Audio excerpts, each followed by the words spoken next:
Yan. Gagawin natin ngayon is warm up bago tayo mag-start ng training. Ako si Coach Rene and si Jerome. Siya yung magiging model natin for today. I-discuss natin kung how to execute yung mga warm up. So bago ito magsimula ng mga any cardio machine o any exercise, bago ito ang gawin nyo. Yan. Up and down lang yan.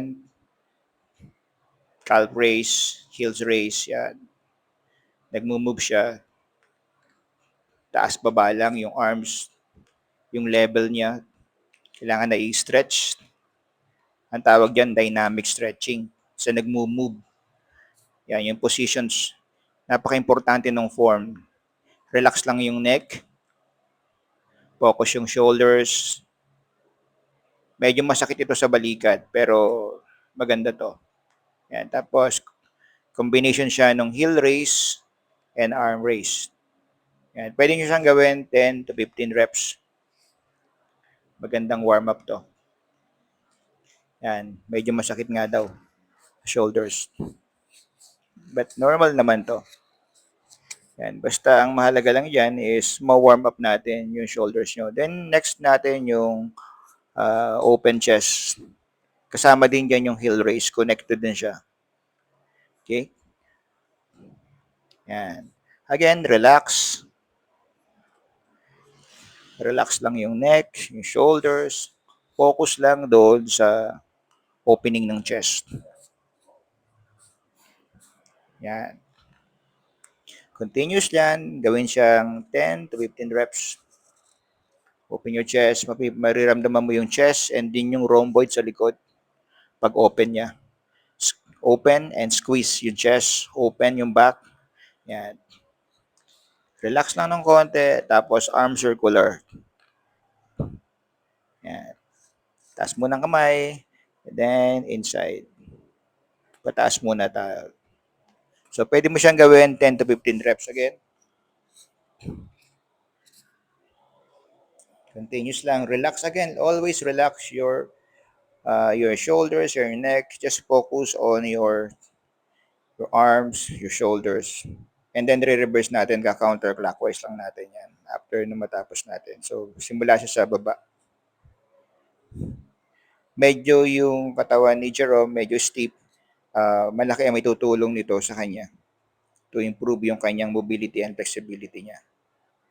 Hindi niya daw ito ginagawa, bihira daw. So, ngayon, bago siya mag-exercise, matututunan niya yung tinatawag nating warming up. Bago ka mag-exercise, bago ka mag-lift, anything. Yan. Ang tawag naman dito ay hip rotations or hip circular. Clockwise lang natin. Naramdaman nyo dyan, nagalagutukan minsan yung hips nyo, lalo na yung sa knees, yung knee rotations. Lumalagotok yan. But it's normal.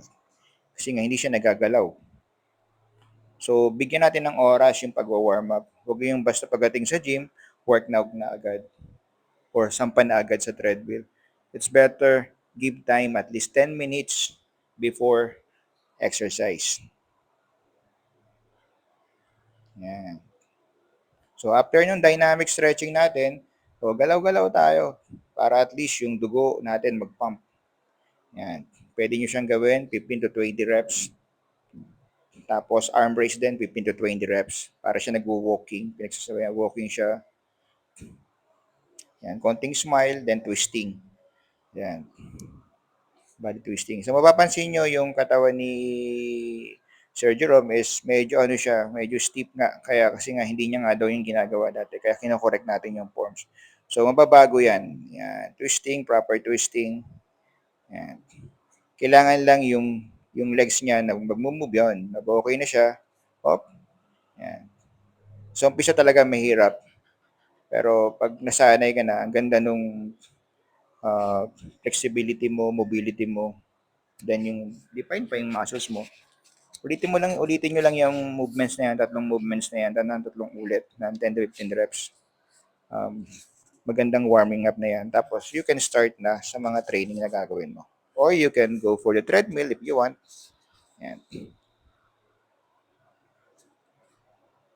Nagbibigay ako ng oras, ginagawa ko yung mga workout na yan ng almost 10 to 15 minutes yung warm-up ko. Diretso na ako sa weight training. Yung treadmill, ginagawa ko kasi ang treadmill panghuli. After ng mga workout ko, doon ako naglalakad, nagwo-walk sa treadmill na yan.